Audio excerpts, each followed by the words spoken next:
Okay, grade 9s, we're going to look at how to balance an account in the general ledger, specifically referring to task 1.4 in your new era. But what I've done is I've got two unique examples here, one on the left and one on the right, and I'm going to show you both so you can see how bank can differ from time to time. But at the same time, I'm using bank. It can be any account. This can be equipment, this can be fee income, whatever it is. You apply 5 steps and you'll be able to balance the account. So let's first just enter the information before we start our balancing process.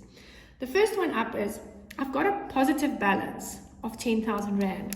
So you should know by now, if there's a positive balance for bank, then it's an asset. So we put 10,000 Rand in here.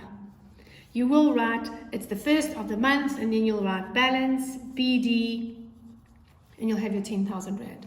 Next, they say, for the CRJ, the bank column came to 80,000 Rand for all the money that you received. So again, bank goes up, and I put the 80,000 Rand in there. CRJ will be your folio, and then we'll write total receipts, because we don't have to enter each account separately and say it was fee income or, sorry, it was rent income or whatever it was. We just say total receipts, CRJ, 80,000.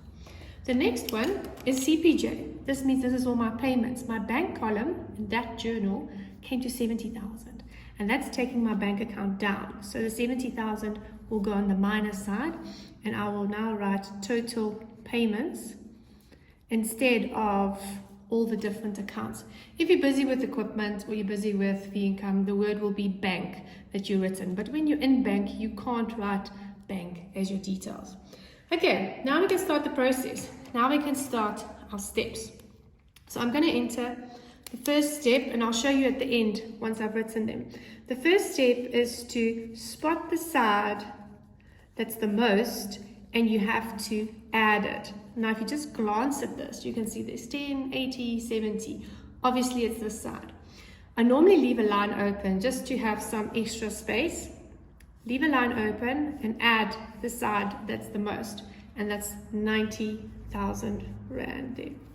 Wait, I can even move this down and you can see the steps. So that's step 1. I'm going to try and keep changing the colors so that it looks different.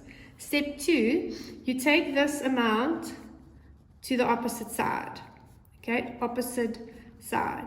Make sure you stay on the same line. Don't go up or down. In your workbook, where you wrote 90, you just stay on the same line, single, double line, to show that it's a big total at the end of the month, and you've got 90,000. But now for step 3, and I'm sure you'll agree with me, something is missing, because 70,000 does not give you 90. So there's a question mark.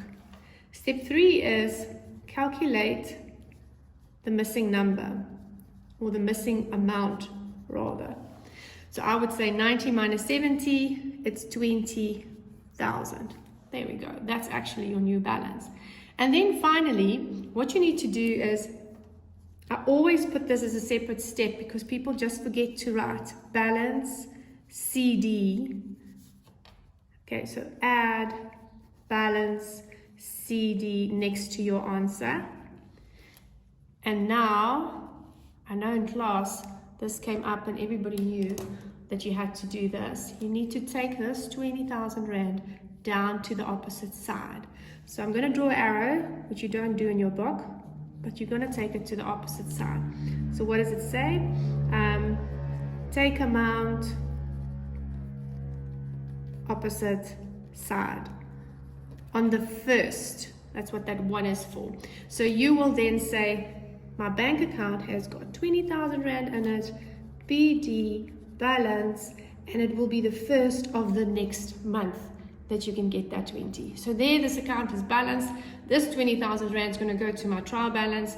That is clear that this guy is responsible. He started with 10,000 in his bank account at the beginning of the month, and he's now sitting with 20. So let's go to the right hand side and see if we can apply the same rules and it will look different. So first of all, what's interesting about this, in grade 9 you haven't been taught this yet, but this is coming up. Bank is negative. So it's on the negative side. So bank has got a balance on the right, BD, and that's 2,000 Rand. Now I trust you all know what that means. This is overdraft. This is not good. You owe the bank money. Then the second thing, the CRJ, they say for this example, is also 80,000. So that's easy. We just write again total receipts for all the money coming in, and we put down 80,000. The CPJ bank column came to 100. Okay, we know that CPJ goes on this side, total payments, CPJ in the folio, and you'll say 100. Now you can see it looks very different than the previous one, but just follow the 5 steps and you'll get the correct answer. So what's step 1? Let me just move it back into the screen. Step 1 is spot the side that's the most. So if you look at it, you've got 80 and 2,000, it's obviously this side. Leave a line open and add it. So that's 102,000 Rand. Then, if you can remember, step 2, take this amount to the opposite side. So just walk on the same line, don't go up or down, and put 102,000, exactly the same as you did on the right. Now, something is missing here between the 80 and the 102. So you'll just, in your head, hopefully, not on the calculator, say 102 minus 80,000, and that would give you 22,000. That was step 3.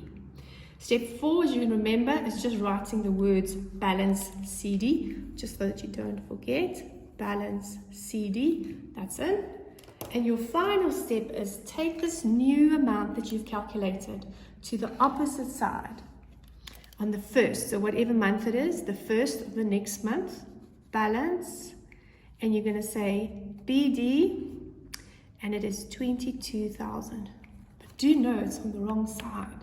So this guy is looking even worse. He started with 2,000 Rand that he owed the bank. Now he owes the bank 22 because he's spending so much money.